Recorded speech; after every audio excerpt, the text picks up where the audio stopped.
හයි කොහොමද ඉතින් ඔයාලට මම අද පොඩි වැඩක් කරන්න යන්නේ ෆොටෝස් ටිකක් print කරගෙන තියෙනවා ඒ ටිකට prints ටිකක් ගන්න තමයි අද මම යන්න හදන්නේ ඒක කොහොමද කරගත්තේ කියලා බලමු හැබැයි මම මේට වඩා ලොකු sizes එකකින් තමයි මේ print එක ගන්න හැදුවේ හැබැයි එකක්ම වෙනවා රුපියල් 600 ගණක් විතර ඒක නිසා ඉතින් මම මේ size එකෙන් customize කරගෙන ගත්තා print කරගත්තා දැන් frames ටික ගන්න යන්න ඕනේ. ඒක කොහොමද කරගත්තේ කියලා බලමු.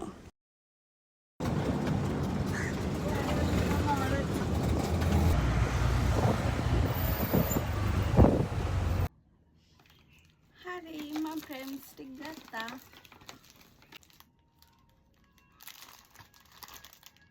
මේ එකක් උනේ 275යි. එතකොට මගේ photos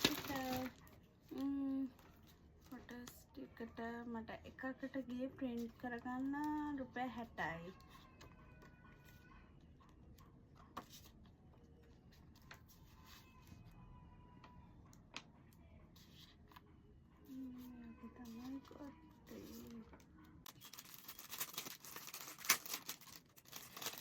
හතරයි හය තමයි size එක.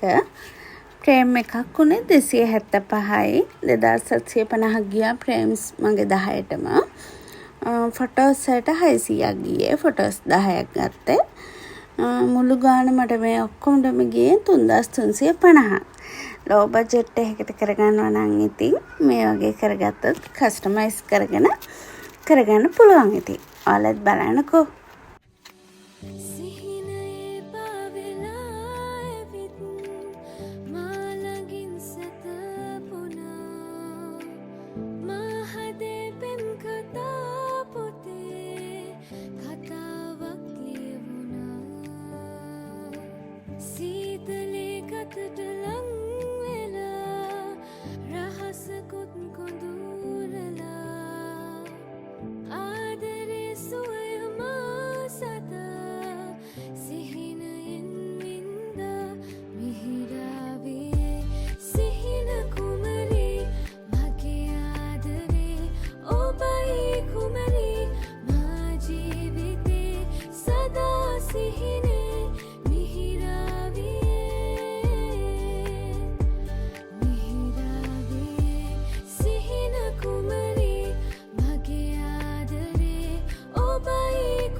Some